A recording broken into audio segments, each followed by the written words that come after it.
Boa noite, pessoal, tudo bem? Boa noite. Bastante gente que eu não conheço, mas vai ser um prazer conhecer.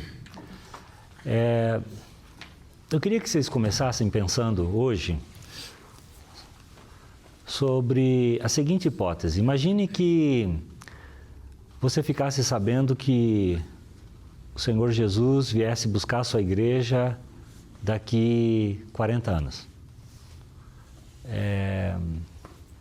Talvez, se você realmente tiver o coração ganho pelo Senhor, fosse pensar assim, puxa, mas como eu faço para perseverar mais 40 anos?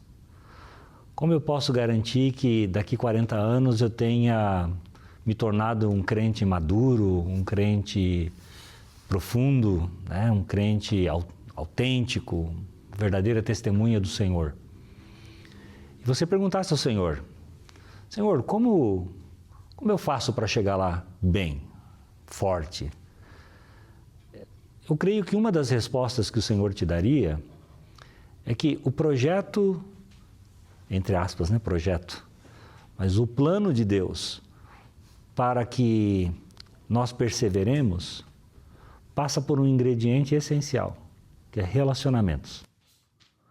Há um tipo de relacionamento que o Senhor intenta entre nós. Estou falando do relacionamento somente com o Senhor, porque esse é vital, né? Mas há um tipo de relacionamento que nós devemos ter que é essencial se a gente quiser crescer na fé, quiser perseverar, quiser crescer. É muito difícil, você vê na história da igreja, mesmo nos dias atuais, alguém que tenha chegado lá sozinho.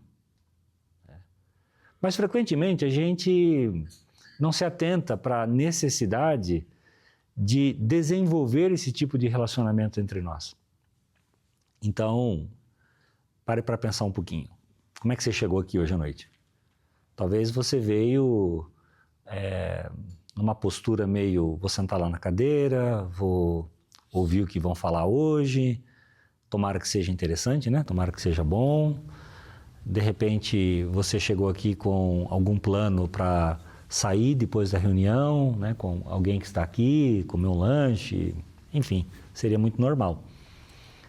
Mas que tipo de interação acontece, né, entre nós ao final da reunião, no começo da reunião, até mesmo durante? Né? Qual vai ser o assunto quando a gente for comer um lanche junto? O que a gente deve conversar? O que o Senhor pensa sobre isso? Qual é a expectativa que o Senhor tem para esse tipo de relação?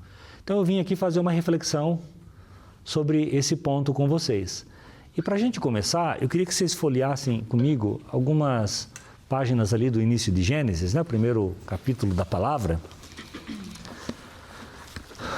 para a gente fazer uma rápida passagem aqui sobre o início. A gente vê um pouquinho de como que as coisas acontecem do ponto de vista de relacionamento aqui logo no começo da história da criação. Então, no capítulo 3,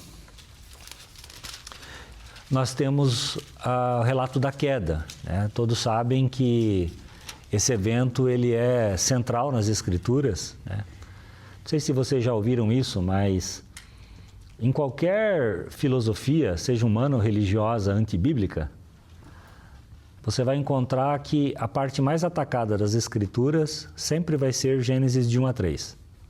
Né?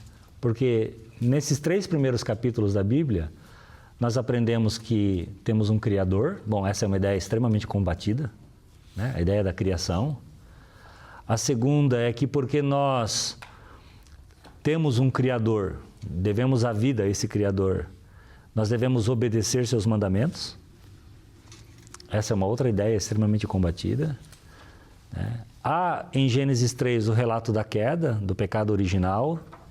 A ideia de pecado, de que a raça humana está caída, é outra ideia muito combatida, mas em Gênesis 3 também há a promessa de que o descendente da mulher viria e esmagaria a cabeça da serpente. Então nós temos a primeira promessa messiânica ainda nos 3 primeiros capítulos de Gênesis. Então, em resumo, nós fomos criados, nos separamos do Criador, mas Ele mesmo tomou o problema em suas mãos e nos ofereceu um Salvador. Então tá aí, o Evangelho Gênesis de 1 a 3, é uma parte muito importante das Escrituras. Mas no capítulo 3, no versículo 6, a gente lê ali o ato que resume para nós a desobediência primeiro de Eva e depois de Adão, né? Então nós lemos que a mulher viu aquela árvore que era boa para se comer, agradável aos olhos e desejável para dar entendimento, tomou do seu fruto e comeu. E aí ela deu também ao seu marido e ele comeu com ela. Então o ato de comer desse fruto era literalmente, né, o exercício da livre escolha, né, de sair desse relacionamento, que só podia ser genuíno porque havia essa possibilidade, inclusive, né? Então eles escolhem sair do relacionamento, escolhem comer da árvore do conhecimento do bem e do mal, o que significa em partes que eles quiseram eles mesmos definir para eles o que era bem e o que era mal, né? Não mais Deus, mas eu vou escolher o que é bom e o que é mal para mim. Então aqui é o pecado. E aí você vê que acontece, antes de continuar para o versículo 7, voltem um pouquinho para o capítulo 2 e vejam no versículo 25 que 2:25, ambos estavam nus, o homem e a sua mulher, e não se envergonhavam. Então, a gente sabe que essa nudez era além, né, ia além da nudez física, né? Eles estavam completamente expostos um para o outro. O que significa, em termos relacionais, que tudo o que tinha para saber um do outro, o outro sabia, né? Que tinha tudo para saber de um, o outro sabia. Então, estavam completamente expostos. E não se envergonhavam disso, não tinham nada para esconder. Agora, voltem para o 3:7, e aí nós vemos que na primeira parte do versículo 7, então, os olhos deles foram abertos assim que eles comeram daquele fruto e desobedeceram a Deus, os seus olhos foram abertos e perceberam que estavam nus. E aí no versículo 10, você vê que há um movimento de fuga a partir disso. Porque quando o Senhor os procura, Adão diz, ouvi a tua voz soar no jardim e temi por quê? Porque eu estava nu e escondi-me. Então agora há um desejo de não ser mais visto, de não ser mais conhecido, né? E a partir, então vejam, né, ao pecado, e aí essa ideia de nudez, medo e fuga. Eu me escondi porque eu temi, tenho medo. Então agora, nudez, medo, fuga. E aí a gente vê que isso se desdobra de uma forma relacional.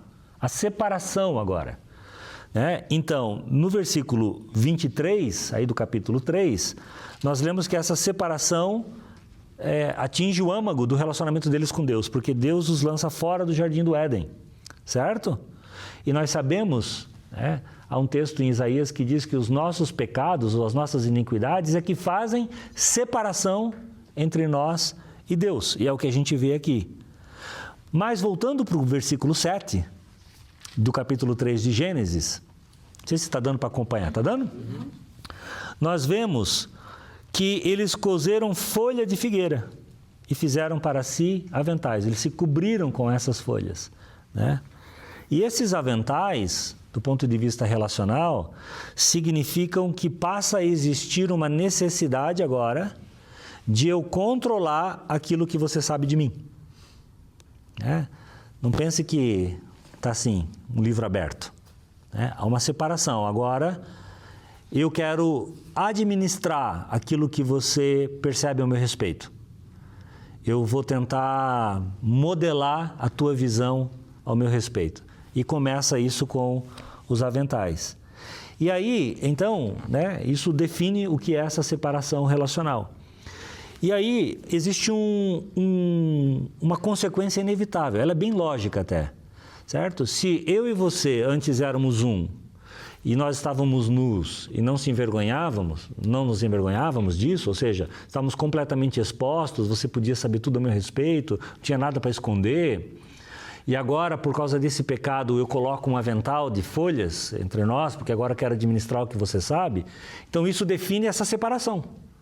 O que antes era uma unidade, agora são dois indivíduos. E torna possível, essa separação torna possível eu transferir a culpa. E é o que a gente vê. Então, aqui em 3 ainda de Gênesis, versículo 12, o que Adão diz sobre o que aconteceu para o Senhor? ele fala assim: a mulher que me deste por companheira, ela me deu da árvore e eu comi. Percebe? Agora que eu não sou mais um com ela, né? Agora que eu vejo dois ao invés de um, eu posso pegar a culpa e transferir. A culpa é dela. E ela, por sua vez, no versículo 13, diz que a culpa é da serpente. Então começa essa apontação de dedo, né? E nesse sentido, pessoal, a gente vê claramente o que o pecado no Jardim do Éden provoca na maneira de seres humanos se relacionarem. Perceberam a diferença? Expostos, vulneráveis um para o outro, totalmente conhecidos, aceitando um ao outro, e agora separados a ponto de poder transferir a culpa. Então, essa é a nova matriz relacional que sai a partir do pecado. A gente vê isso no capítulo seguinte, né? Aí tem um desdobramento muito interessante dessa nova matriz relacional com a história de Caim e Abel. No capítulo 4 aí, vocês vão virando a página, por favor, versículo 5, nós vemos que Caim e Abel vão fazer um sacrifício a Deus. E a gente lê no versículo 5 que para a oferta de Caim, o Senhor não atentou. Havia algo de errado com a oferta de Caim. E a gente sabe que esse algo de errado é que a oferta de Caim não era uma oferta de sangue. Há um conceito muito interessante acontecendo aqui, que faz sombra, né, ao Messias, porque vocês lembram o que aconteceu com aquele avental de folhas de figueira lá no jardim? Quem lembra? Secou. Isso, ele foi substituído. Tá. Né? Foi substituído pelo quê? Por pele de animal. Né? Então, muitos estudiosos entendem que esse animal que morreu para vestir Adão e Eva é a primeira sombra de Jesus, certo? Eles continuam vivos porque alguém morreu. Um sangue inocente foi derramado. Né? Então, está aí a matriz do Evangelho, né? E agora, na segunda geração, Caim e Abel, Abel está fazendo o quê? Um sacrifício de animal, né? E esse sacrifício é aceito e Caim faz de frutas e legumes, né? E não é aceito.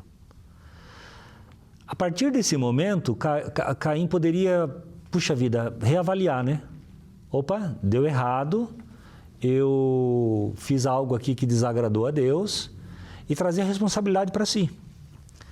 Mas vejam o que essa matriz de separação permite acontecer. No versículo 5 ainda fala assim, que irou-se Caim fortemente e descaiu o semblante. Ele está furioso e abatido, seu semblante está descaído. O que está acontecendo com ele? Né?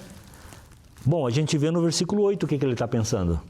Diz aqui que falou Caim com seu irmão Abel, e sucedeu que, estando eles nos campos, se levantou Caim contra o seu irmão Abel e o matou. Contra quem que era a fúria? Com o que ele estava bravo? Né? A raiva dele, a ira dele era contra Caim, porque Caim foi aceito. Opa, desculpa, Abel. Pode ser que eu troque o nome deles algumas vezes, tá, pessoal? Mas quem foi Caim matou Abel, tá?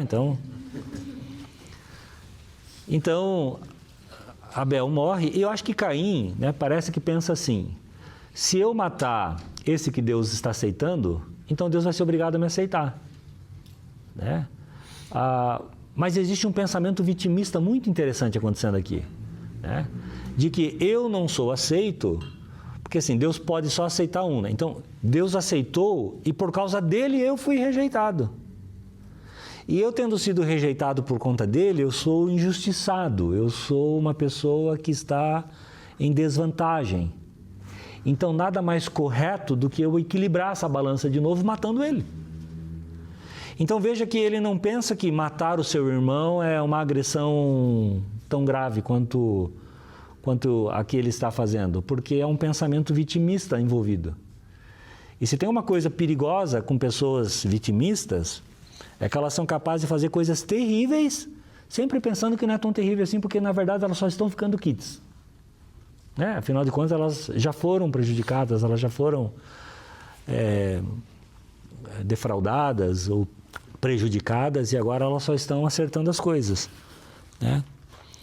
Então, diz assim, o Salmo 55, 21, vocês não precisam abrir lá. As palavras da sua boca eram mais macias do que a manteiga, mas havia guerra no seu coração. As suas palavras eram mais brandas do que o azeite, contudo eram espadas desembainhadas. Esse é o vitimista. Ele faz um discurso de que ele é uma pessoa correta, que só foi injustiçada, que não sei o quê, mas na verdade a intenção dele é revidar, né? E é o que acontece aqui. Então veja que se você quiser arrumar essa relação, por onde que você começa? Você começa no ponto em que houve separação, em que aquela unidade, ela se viu de maneira individual. Porque vocês concordam comigo que é a partir desse ponto que eu posso transferir a culpa? É a hora que eu transfiro a culpa eu me faço de vítima? É a hora que eu me faço de vítima eu posso revidar? Então, se a gente quiser arrumar isso, a gente tem que ir lá no ponto da separação e ver em operação um ministério de reconciliação. Certo? E é isso que Jesus faz na cruz, amém? O Senhor nos reconcilia com o Pai e também uns com os outros. E a partir do momento que nós somos reconciliados, nós entramos num relacionamento que não é mais indivíduos. Vamos checar isso? Abram comigo aí em Romanos 12, versículos 4 e 5. Romanos 12. Nós vemos ali uma analogia muito interessante, analogia do corpo humano. E diz assim, ó, porque assim como num só corpo temos muitos membros, a gente poderia ler aqui muitos indivíduos, mas nem todos os membros têm a mesma função. Assim também nós, nós igreja, conquanto muitos, somos o quê? Um só corpo. Um só corpo em Cristo e membros uns dos outros. Perceberam? O que aconteceu com essa reconciliação?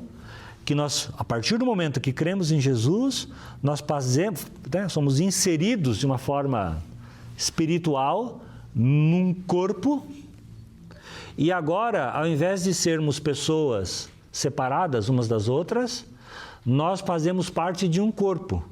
E apesar de desse corpo ser formado por muitos membros que têm funções distintas, nós somos um só corpo. E a nossa relação ela é descrita da seguinte forma, e nós somos membros uns dos outros. E se nós somos membros uns dos outros, vejam por favor 1 Coríntios 12, versículo 26, porque vai nos apontar aqui para a implicação prática de nós fazermos parte desse corpo. Em 1 Coríntios 12, que é o texto que vocês estão abrindo agora, também a figura do corpo lá, certo? Mas aqui tem uma afirmação muito interessante sobre o relacionamento desses membros. 1 Coríntios 12, versículo 26, diz assim, de maneira que se um membro sofre, todos sofrem com ele, e se um deles é honrado, com ele todos se regozijam. Então, essa unidade na qual nós pertencemos agora, ela implica que quando há sofrimento de um, esse sofrimento é transmitido para o todo. E quando um é honrado, todos se alegram. Então, vamos fazer um contraste aqui para amarrar esse raciocínio. Vamos imaginar que um de vocês aqui tem uma fraqueza com um determinado pecado, um pecado de língua. Essa pessoa, ela faz comentários que são mentirosos, afirmações mentirosas. E isso provoca algumas confusões aqui entre nós, certo? No pensamento divisivo, no pensamento em que nós somos indivíduos separados, ele é o agressor e eu sou a vítima, a pessoa prejudicada pela mentira dele. É bem fácil pensar assim, é natural, certo? Esse cara aqui, só causa confusão, certo? Mas na visão da reconciliação, nós somos membros uns dos outros. Há de se questionar aqui qual que é a profundidade da conversão, a genuinidade da conversão de uma pessoa que mente tanto, mas enfim, é um exemplo, né?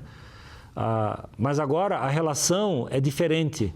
Eu não consigo mais me separar para me fazer de vítima. A relação é que porque um sofre, todos sofrem. Então há um senso de responsabilidade, certo? Porque esse problema não é só um problema criado pelo rapaz, é um problema do corpo. É um problema que nós precisamos lidar com ele, certo? E isso significa que as chances dele ser ajudado, e ser mudado e abandonar esse pecado aumentam. Porque a gente vê isso de uma maneira organicamente unida. Está dando para ficar claro, pessoal? Então, a gente tem que ver, né, que essa realidade é expressa na Bíblia, gente, de muitas maneiras. Vejam aqui, nós já estamos em 1 Coríntios 12, 26, vejam o versículo anterior, o 25. Veja que ele diz assim, ó, para que não haja divisão no corpo, pelo contrário, cooperem os membros com igual cuidado em favor uns dos outros. Então agora a relação passou a ser de cuidado. Porque ao cuidar do Igor, eu estou cuidando, na verdade, de mim também. Porque eu e o Igor somos um. Então essa realidade de que nós somos membros de um só corpo, de que nós somos reconciliados, de que não há mais separação entre nós, não me permite ficar falando mal do Igor, criticando o Igor, ou evitando o Igor, ou não tendo nenhuma preocupação com o Igor. Ele é membro de mim, e eu sou membro dele. E eu tenho, então, veja, igual cuidado em favor uns dos outros. Então, pessoal, há uma descrição disso lá em Efésios 5, que muitos, ao lerem, pensam que a referência ali trata exclusivamente do casamento, né? Porque, afinal de contas, ele está falando do marido e da mulher. Lembram, né, do texto de Efésios 5, que diz que o marido deve amar a sua esposa, como Cristo amou a igreja, a esposa deve respeitar o seu marido? Esse é o contexto. Mas, de repente, Paulo, inspirado pelo Espírito Santo, faz uma referência ao corpo, que daí não é só uma realidade de corpo de marido e mulher, é uma realidade da igreja. E ele fala assim, eu estou lendo Efésios 5, 28 e 30, só para ficar registrado, não precisam abrir. Ele fala assim, só para dar o contexto, eu vou ler o versículo anterior aqui. Assim também os maridos devem amar a sua mulher como ao próprio corpo. Certo? Então, ame o outro como a si mesmo. Ame a sua mulher como o próprio corpo. E aí ele fala, quem ama a esposa, a si mesmo se ama. Porque ninguém jamais odiou a própria carne.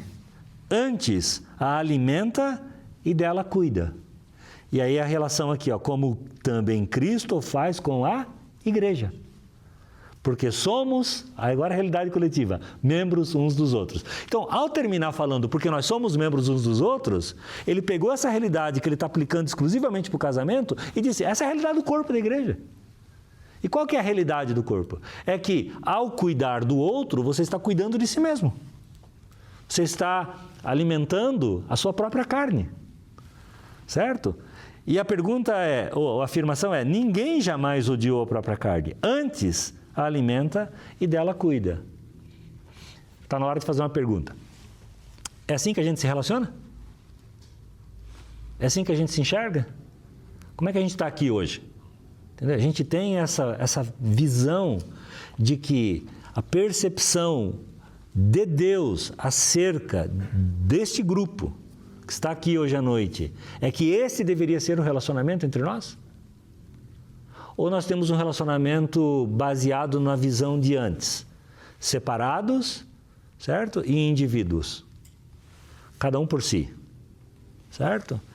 Exatamente naquelas condições que permitem que eu possa transferir minha culpa, me fazer de vítima, certo? E desenvolver uma visão de que todos os problemas são os dos outros, não eu.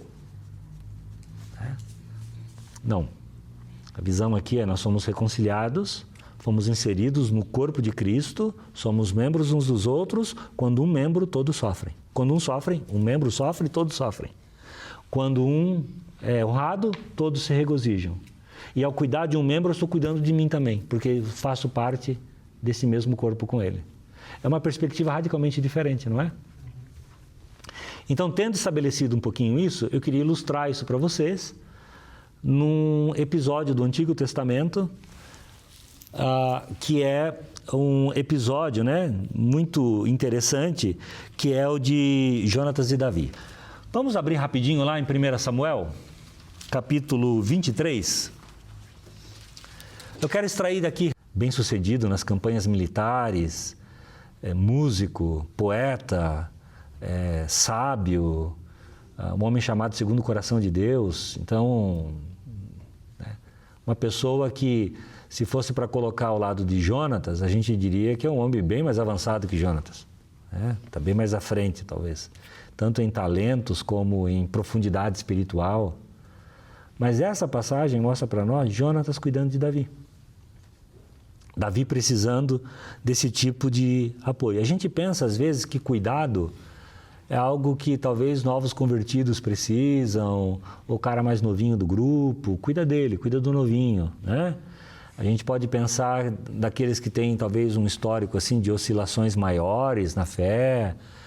Enfim, para uma pessoa dizer que precisa de cuidado, ou para a gente dizer a respeito dela que ela precisa de cuidado, a gente parece que precisa encontrar nela sintomas de fraqueza, né? Uma certa volatilidade. Mas não é assim nas Escrituras. As Escrituras afirmam categoricamente que esse cuidado deve ser mútuo. Todos precisam. Na abertura da carta aos Romanos, quando Paulo expressa o desejo dele, lá no capítulo 1 de Romanos, de visitar Roma, de estar com os irmãos, ele diz explicitamente para que a gente possa se confirmar, se fortalecer mutuamente, fortalecer a fé uns dos outros. Paulo dizendo para aqueles irmãos que ele queria ir lá também para ser fortalecido. Então, esse é o padrão bíblico, né? Esse é o momento em que a gente vê todos os homens passando, né? O fato é que ninguém é forte demais aqui para não precisar ser fortalecido, para não precisar ser cuidado, para não precisar ser ajudado. Então, queridos, quando a gente fala da realidade do corpo e dessa mutualidade no cuidado e no amor, você não está de fora. Eu não sei se você gosta de pensar de si mesmo que você está acima dessa necessidade, que você se vira bem sozinho, que você é independente, que você dá conta do recado sozinho e ninguém precisa meter o nariz na tua vida. Mas isso não é verdade segundo Deus, certo? Deus vê você como uma pessoa que precisa de suporte, precisa ser fortalecida pelos demais, precisa ser cuidada. Então, o primeiro ponto é esse aqui, tá bom? Então, ninguém, nunca, em qualquer fase da sua vida, vai superar a necessidade de ser cuidado. Estamos entendidos?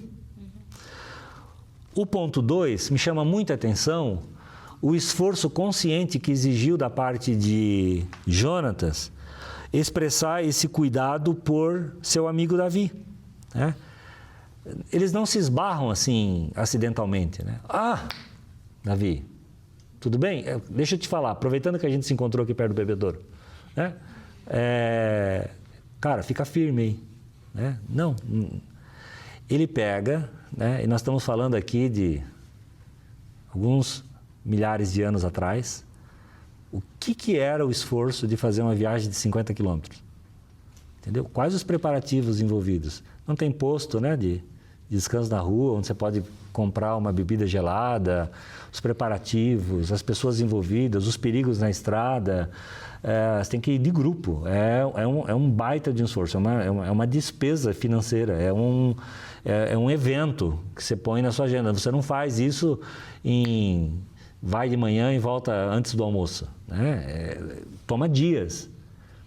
E ele empreende todo esse esforço, né? Ali no versículo 16 diz assim: então Jonatas, filho de Saul, levantou-se, foi a Davi em Horesa e fortaleceu a sua confiança em Deus. Você já fez algo parecido? Não necessariamente com todo o esforço de uma viagem, assim, mas você já planejou intencionalmente fortalecer a confiança de alguém em Deus? Nossa, eu vou ligar para essa pessoa, eu vou lá na casa dela, eu vou convidar para... Eu vou, com o objetivo explícito de fortalecer essa pessoa, a confiança dessa pessoa no Senhor. Não deveria ser algo tão estranho. Se nós somos membros uns dos outros, quando um sofre, todos sofrem, né? Quando um é honrado, todos se regozijam. Se essa é a realidade do corpo, de que quem cuida do outro cuida de si mesmo, a gente deveria está envolvido com atividades intencionais, né? Planejar intencionalmente. Hoje, ao chegar aqui, você se conhece melhor do que eu, né? Alguém pareceu cabisbaixo para você? Alguém parece que não está num bom dia? Você vai deixar isso passar? Ou será que essa sensibilidade foi o Senhor que deu? Certo? Há algum senso de responsabilidade tua com os demais do grupo?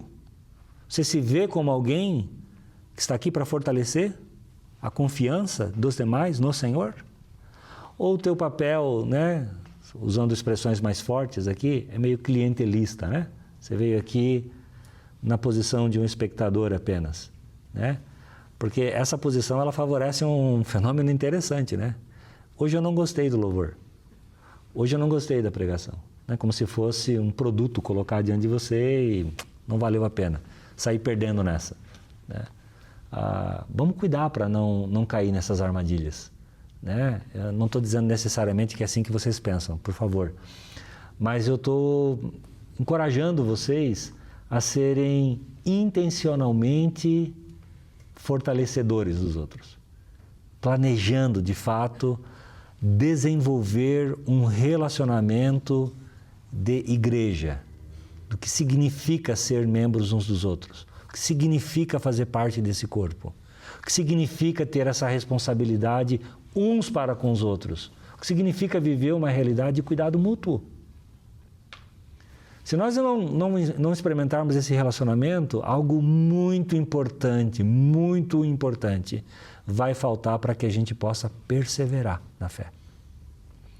Porque o inimigo vai te atacar, você vai ter um dia ruim, o desânimo vai bater a porta, dúvidas profundas vão chegar em algum momento, diante de algumas crises. E se você estiver isolado, sozinho, sem ninguém te conhecer, ninguém saber o que você está sofrendo, passando, e você encarar essa sozinho, dificilmente se supera.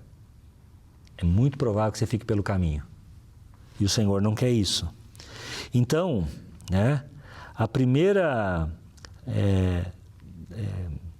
lição é que todos nós precisamos desse cuidado. A segunda é que para oferecer esse cuidado, exige uma certa intencionalidade. Não vai acontecer espontâneo. Uma coisa acidental. Nem vi, eu nem percebi. Não. Você precisa despender energia nisso. Você precisa entender que isso é um assunto sério.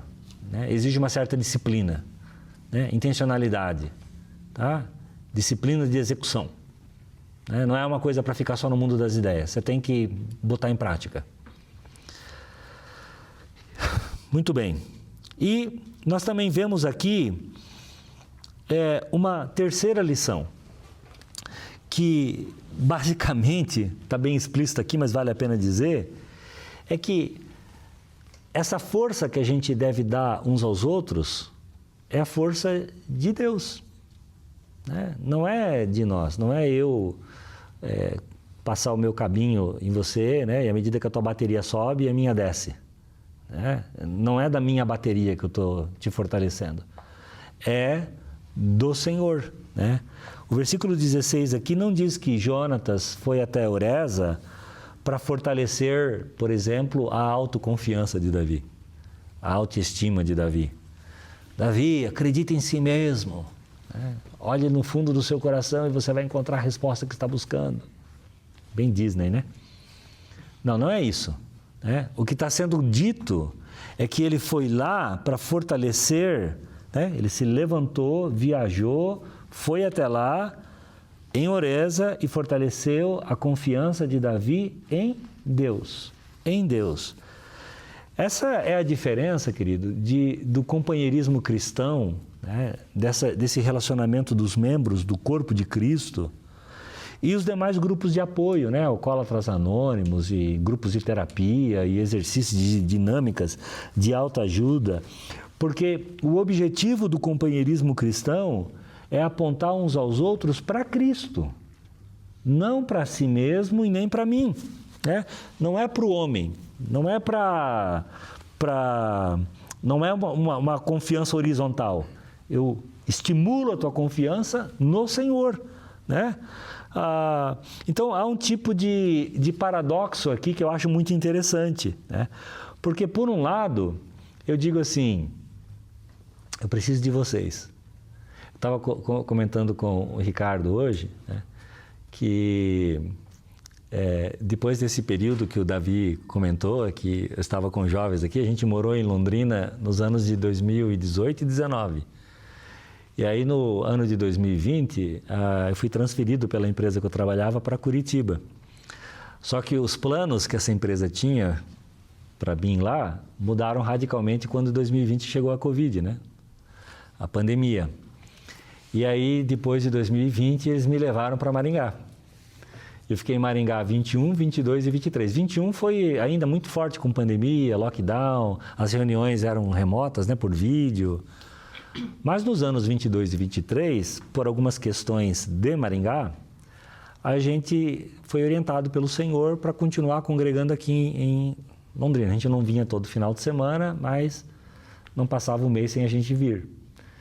E, poxa, foi um oásis para mim, né? Foi uma maneira que o Senhor encontrou para sustentar não somente a mim, mas a minha esposa, os meus filhos. E aí, pensa num vínculo profundo que a gente desenvolveu com os irmãos daqui, né? E quando chegou no ano de 2023 e a gente entendeu que o Senhor nos tiraria de Maringá, havia no nosso coração sim uma expectativa, um desejo de que fosse para Londrina, mas o Senhor nos levou de volta para Curitiba. E em Curitiba a gente encontrou uma situação desafiadora. O Senhor está no controle, tem sido uma bênção, mas não deixa de ser uma situação desafiadora. E aí, mais a Larissa que consegue vir, eu tenho alguns compromissos, né, algumas responsabilidades lá, então não perdi um pouco da liberdade de vir. Mas quando venho, né, é muito fácil perceber o bem que faz em todos nós, e eu estou falando de mim, então, e de mim principalmente. Então, eu posso dizer, eu preciso de vocês, né? Eu preciso vir aqui. Acontece algo, vocês estão ficando meio bobos, né, pessoal? Estão achando que eu estou... né?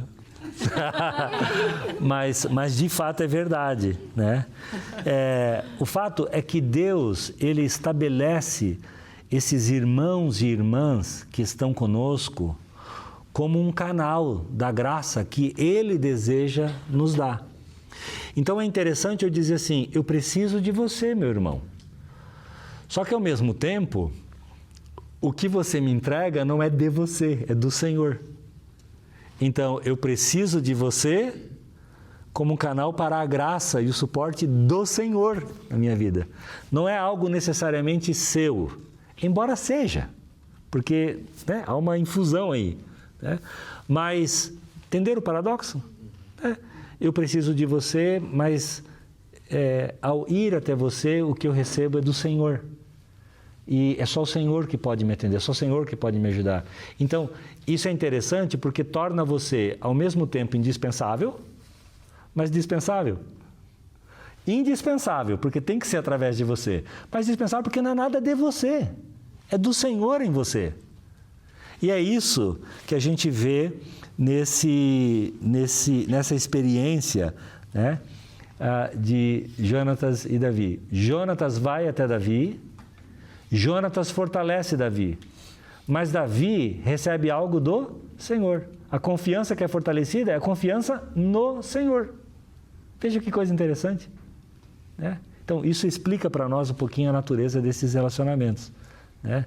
É meio perigoso a gente achar que somos necessários por causa da nossa caixa de ferramentas, né? Somos necessários por causa da nossa personalidade, né? Alguns aqui, não vou dizer quem, por causa do seu penteado, tá? Ou do seu barbeado. Agora, como é que faz isso? Como é que isso acontece na prática, exatamente, né? Como é que a gente pode fazer esse fortalecimento da confiança do outro no Senhor? Como é que isso acontece? Em Jonatas, isso aparece no versículo 17 aqui.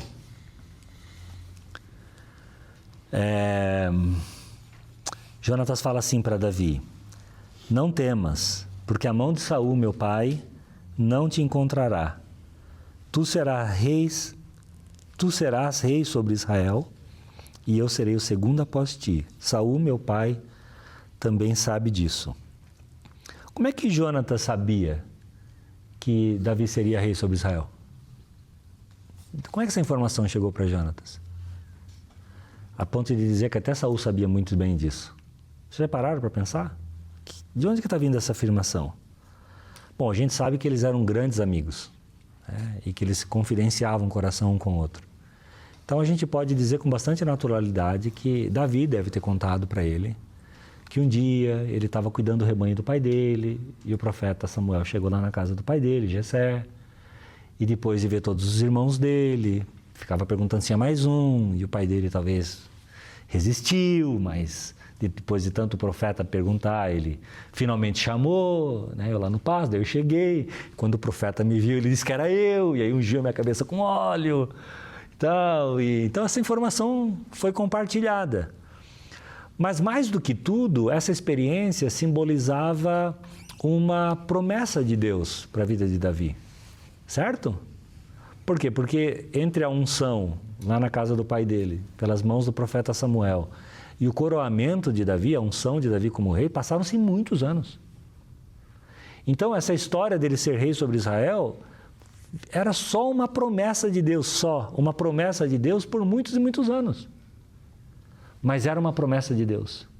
E Jonathan vai até ele, assustado, em pânico, fugindo. Né? Imagina os saltos que esse homem não dava durante a madrugada, quando uma pedra rolava perto, um animal fazia algum barulho. Ele estava sendo perseguido para matarem ele. Ele vai lá, fortalece a confiança em Deus, sabe como? Lembrando para aquele homem das promessas de Deus. As promessas de Deus é o conteúdo desse encorajamento. Né? É a palavra de Deus. Está dizendo, você vai ser rei. Deus prometeu assim, confia. Meu pai sabe disso, é por isso que ele está louquinho. Entende? E ele encoraja, então, o seu amigo Davi, dessa forma. Né? Então, o que ele está dizendo é o seguinte, Saul não vai ter sucesso contra você. Meu pai não vai te matar, ele não vai conseguir. Sabe por quê? Porque quem disse que você vai ser rei sobre Israel é maior que Saul. Quem disse que você vai ser rei é o próprio Deus. Então, Jonatas fortalece a confiança de Davi em Deus ao lembrar Davi do seu destino segundo os propósitos e as promessas de Deus. Então eu fico pensando, se a gente tivesse um relacionamento aqui entre nós, onde a gente soubesse, até a gente fez isso uma vez, eu acho que foi lá no teu prédio, onde vocês moravam, né? Falamos sobre as promessas, como as promessas de Deus, no seu pai, é isso mesmo. Como as promessas de Deus, elas desempenham um papel fundamental para nos tornar participantes da natureza divina. Isso é primeira carta de Pedro, capítulo 1.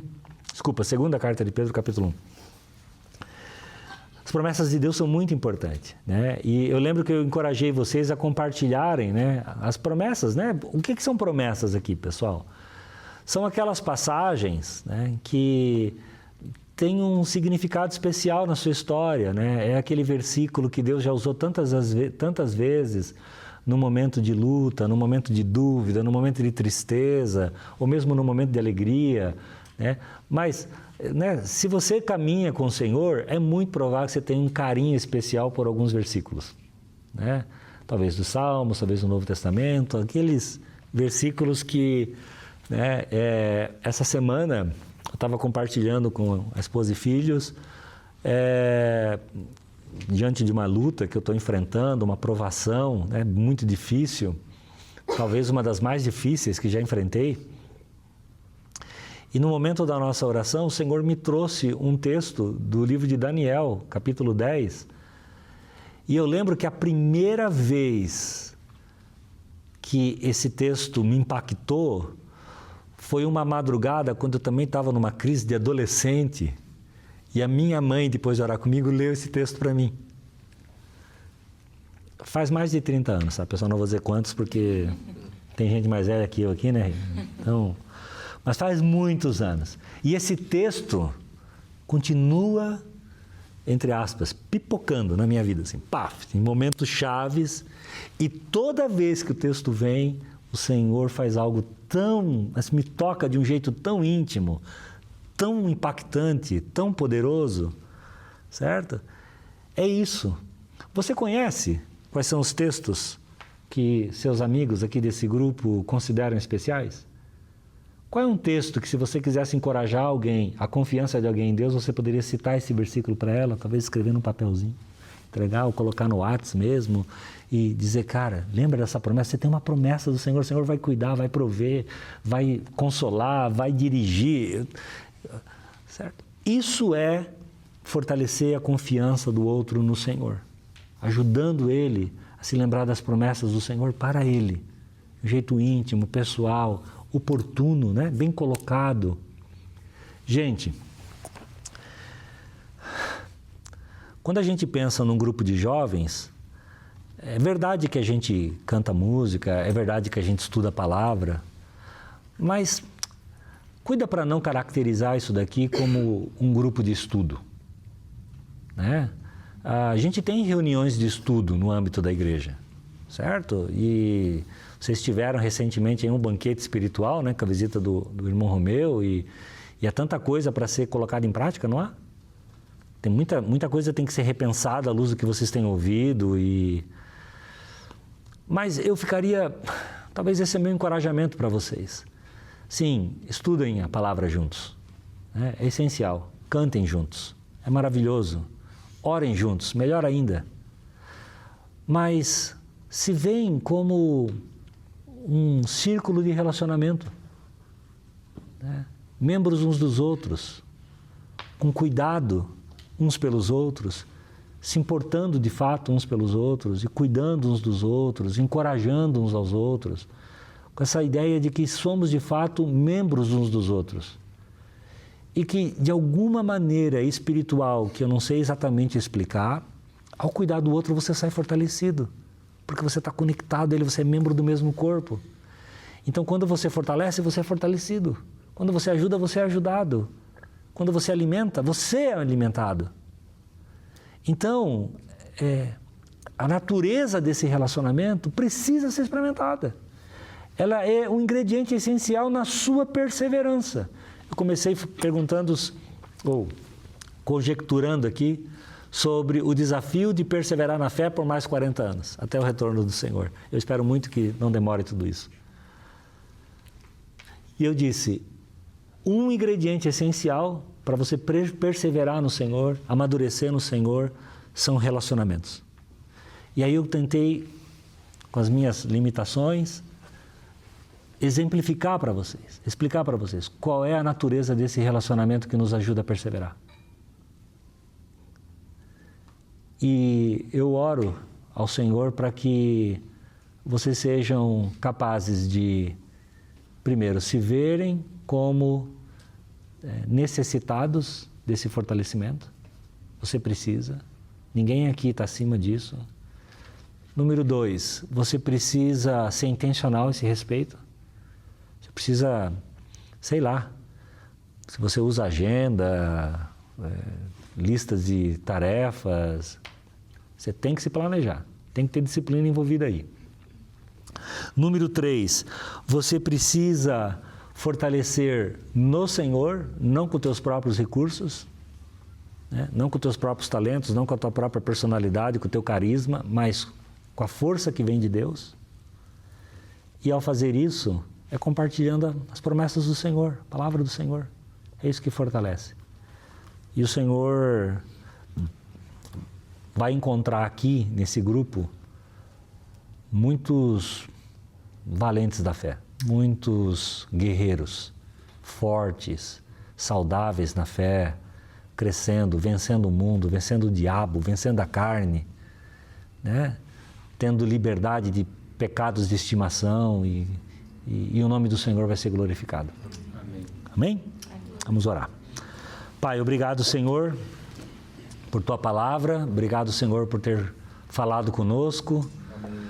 Que Tu possa, Senhor, colher aqui deste grupo amizades genuínas, espirituais, relacionamento de membros do corpo de Cristo. Amém, Senhor. Ô Senhor, cria esses vínculos, quebra, Senhor, os muros de separação. Amém.